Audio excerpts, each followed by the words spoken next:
Hello, everyone, and welcome to another episode of Random Health-ish. I am your host, Dr. Gloria Stone Ozbek, and tonight we will be discussing heart disease and stroke prevention. So I'm very excited to discuss this topic with you guys tonight because this is something that really affects a lot of our family members and friends. So I definitely want to give you some tips on how we can live a healthier life and have a healthier cardiovascular system. All right, so the first thing I want to talk about is strokes. So research shows that about 80% of strokes are preventable. Okay, so according to Harvard University, there are 7 things that you can do to prevent a stroke. So the first thing that you want to do is to lower your blood pressure. Okay. And how do you lower your blood pressure? Normally, your blood pressure should be about 120 over 80. That is typically the average blood pressure. But a lot of people don't necessarily fall under the average blood pressure of 120 over 80. So you have to figure out what is normal for you, because 120 over 80 might be normal for me, but it might not be normal for the person, the next person. So for me, I typically have a lower blood pressure. So mine is not always 120 over 80. Sometimes it's a little bit lower than that. So you just have to figure out what is normal for you. Okay. So another way you can lower your blood pressure is you want to reduce your salt intake. Okay, so stop putting all that salt in your food, put a little garlic powder, something else on there, but we want to kind of stray away from all that salt. Another thing you want to do is avoid a lot of foods with that are high in saturated fats. So a lot of us, when we are frying our chicken, frying pork chops, or whatever it is that you cook, we go straight to Crisco oil. Okay, so we kind of want to stray away from that. I want you guys to look into other oils that you can be frying your foods in, such as like grapeseed oil and different things like that, because foods that are high in saturated fats tend to cause plaquing in your arteries. So we want to kind of stray away from that. Another way you can lower your blood pressure is to eat about 4 or 5 cups of fruits and vegetables every day. You want to get more exercise. Typically, you want to do about 30 minutes of exercise per day. If you can't do a full 30 minutes, maybe try breaking it down to about 10 to 15 minute sessions. So just say if you're rushing early in the morning, you don't have time to work out for 30 full minutes, you can break that down into just working out for about 10 minutes, in the morning, maybe 10 minutes on your lunch break at work, go for a walk, or 10 minutes at night before you go to bed. Another thing you want to do is, in order to lower your blood pressure, if you are a smoker, you want to quit smoking, okay? And if needed, if you are already on blood pressure medications, you want to make sure that you are using your blood pressure medication as well. So the second thing you want to do to kind of help prevent from having a stroke is, if you are overweight, you want to make sure that you work on trying to lose weight. Okay. You want to try to lose weight, and you can work with your doctor to create a weight loss strategy plan to help you kind of deal with that as well. The third thing that Harvard recommends in order to lower your blood pressure is you want to exercise more.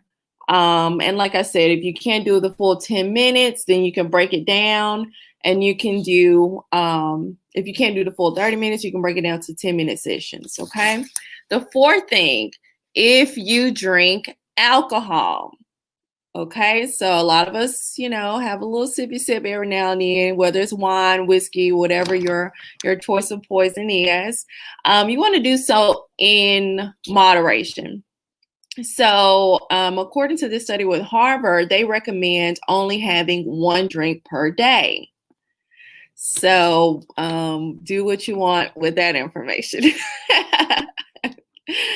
The next thing that you want to do in order to prevent a stroke is if you have AFib, which is atrial fibrillation, you want to get that treated. Okay, so that is like abnormal heart rhythms and things like that that's going on with your heart.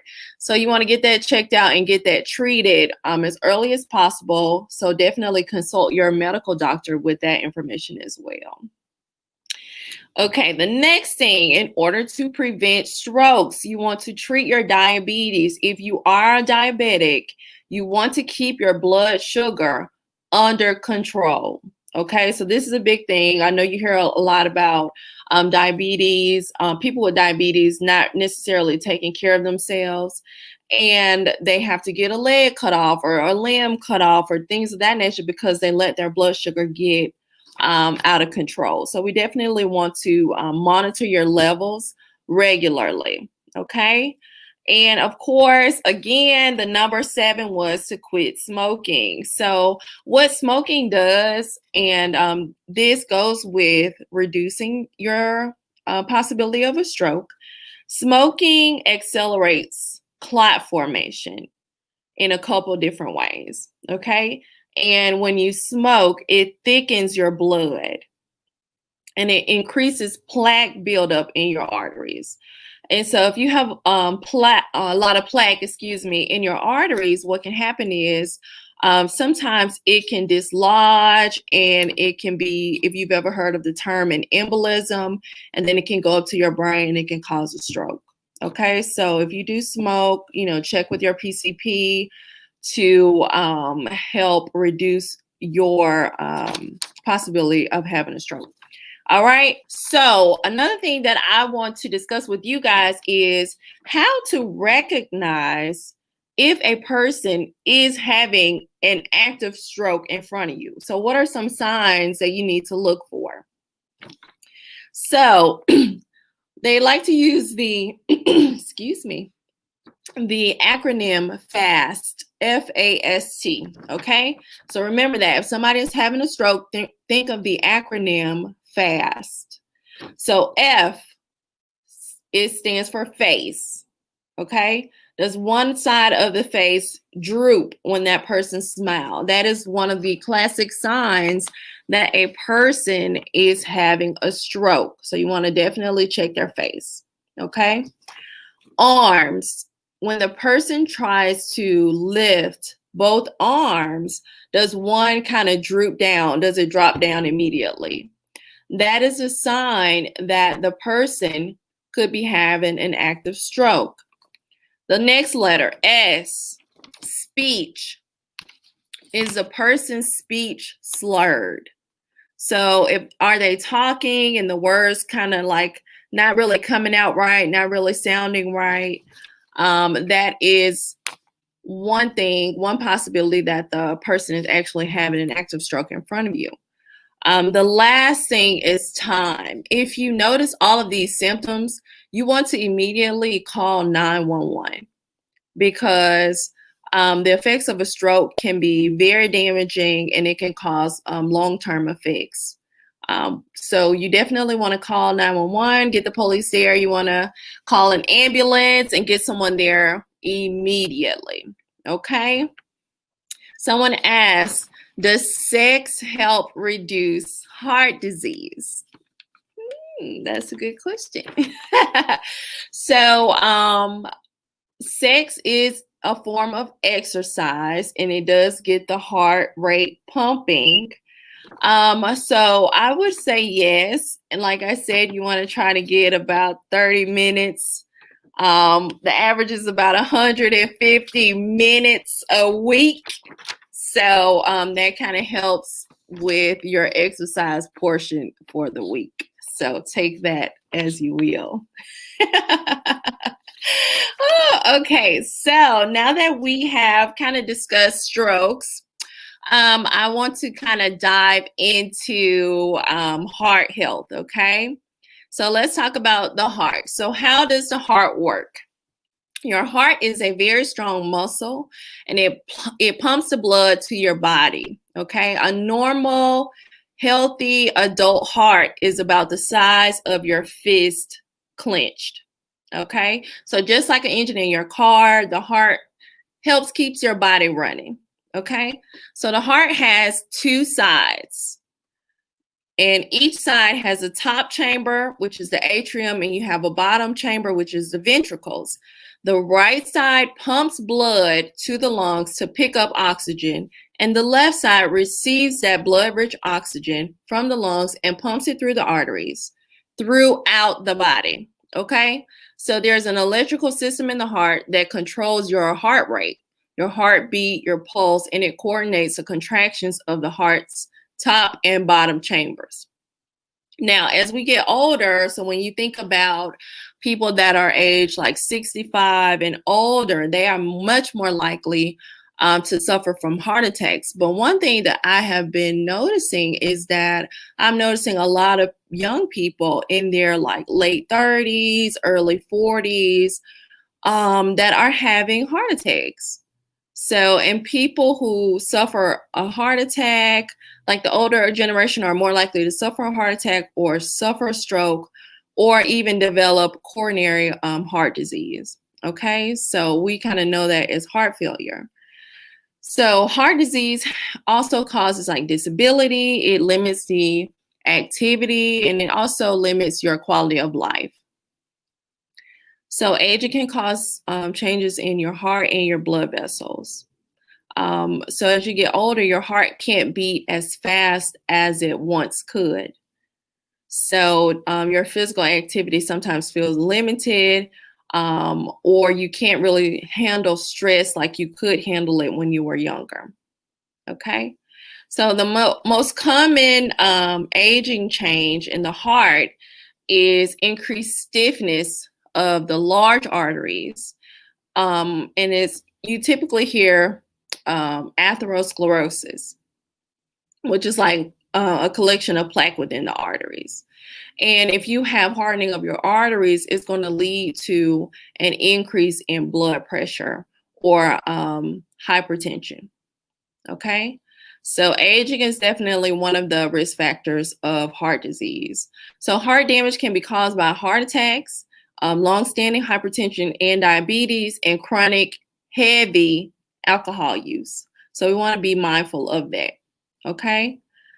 So we want to make sure, you're checking your blood pressure. High blood pressure could lead to your stroke, problems with your heart, your eyes, your brain, your kidneys.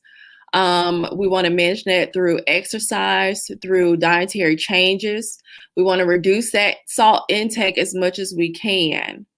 But oftentimes we notice that with our older geriatric population, medication is typically needed to kind of get them on the right track. So I always recommend, like I said, always consult with your primary care physician, because you never really know what medications are good for you, that are not good for you. A lot of times people are taking supplements, but they don't realize that a lot of the supplements can counteract with their medications. So we want to be definitely mindful of that. Okay. So let's see. So someone said, well, that means I will never have heart disease. I hope you get your 150 minutes in a week. Okay. All right. So, what is heart disease? Heart disease is caused by, again, like I said, atherosclerosis, which is a buildup of fatty deposits or plaques in the walls of the coronary arteries. And it kind of takes place over many, many years. Now, the coronary arteries, they surround the outside of the heart, and they supply the blood, the nutrients, oxygen to the heart muscle. And when the plaque builds up inside the arteries, there is less space for the blood to flow normally, and it's difficult to deliver that oxygen to the heart. So if the flow of the blood to your heart is reduced by the plaque buildup, or is blocked, if if the plaque suddenly rupture, it can causes chest pain or discomfort, or other times a heart attack. Okay. So when that muscle doesn't get enough oxygen and blood nutrients, the heart muscles die, which is a heart attack, and it weakens the heart, and it diminishes the ability to pump blood to the rest of the body. Okay. So, what are some signs of heart disease? Early heart disease typically does not have symptoms, or the symptoms may be barely noticeable. That's why it is always recommended that you have regular checkups with your medical doctor. You want to contact your doctor right away if you feel chest pain, if you feel pressure or discomfort. But however, chest pain is a less common side of heart disease as it progresses. So be aware of other symptoms such as like pain and numbness or tingling in your shoulders, in your arms, in your neck, in your jaw, or in your back. You want to pay attention to shortness of breath when active or at rest or when you're laying down flat. I know you hear a lot of people that say when they have heart failure, it's difficult for them to lay flat on their back.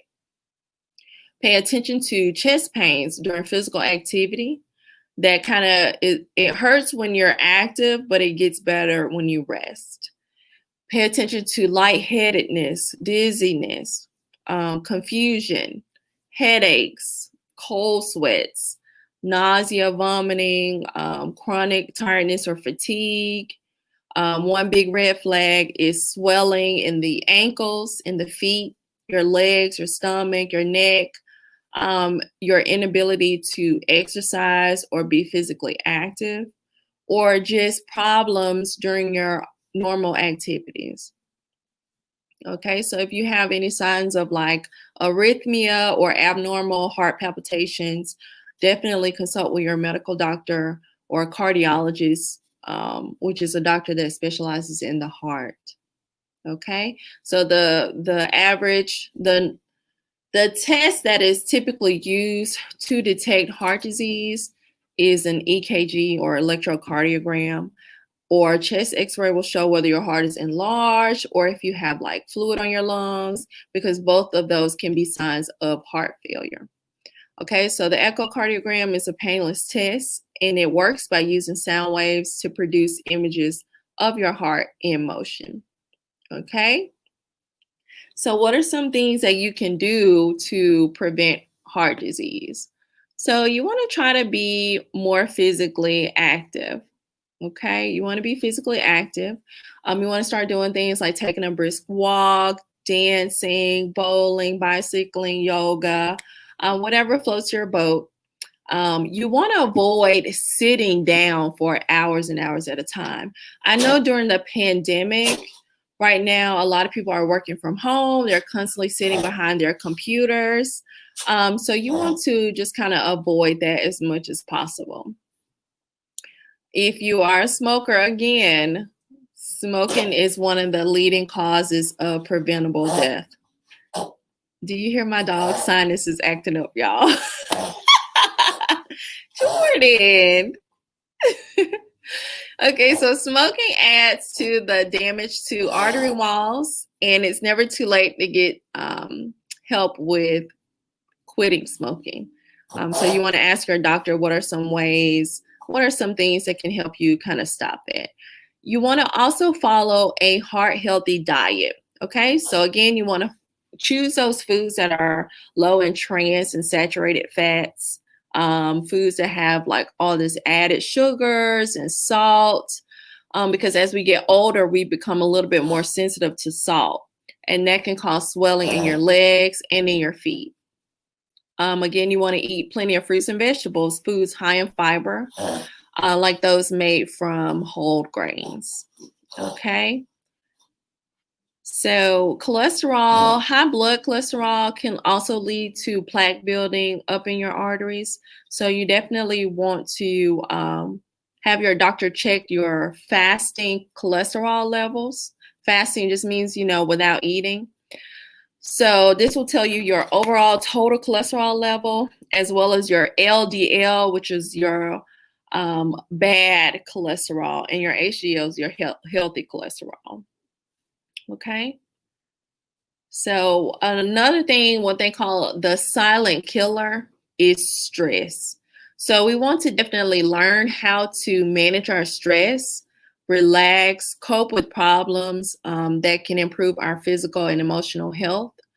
You want to consider things like stress stress management programs that can help you kind of reduce your stress after a long day of work, such as like meditation, physical activity, and just talking things out with a friend, family, or a therapist. Um, so, what are some questions that you can ask your doctor in reference to learning about your risk for heart disease? So the first question you want to ask your primary care physician is, what is my risk for heart disease? You want to find out what is your normal baseline blood pressure. You want to find out what are your cholesterol numbers. And this includes, again, your total cholesterol, your LDL, HDL, and triglycerides. And make sure your doctor has checked the fasting blood sample to determine your cholesterol levels. You want to ask your doctor whether or not you need to lose weight for your health. You want to also ask, like, what is your blood sugar level? And does that mean that you are at risk for heart disease? And how can you lower that risk? If you are a smoker and you are looking to quit smoking, ask your doctor what can you do to help you quit smoking. We already discussed like your physical activity. You know, how much physical activity do I need to protect my heart? And what is a heart healthy eating plan for you? And you want to ask, like, how can you tell if you're having a heart attack? And if you're thinking if you think you're having one, what should you do? Okay. So research studies have shown that if you are having an active heart attack and you can't get to a medical facility right away, then you can take an aspirin, and that can help with that as well. Okay, so make sure you got some Bayer laying around or something like that. So if you are having heart disease or issues or things like that, you definitely want to check into the American Heart Association. And also I recommend checking into the National Heart, Lung, and Blood Institute. And that can help you with your heart disease issues as well.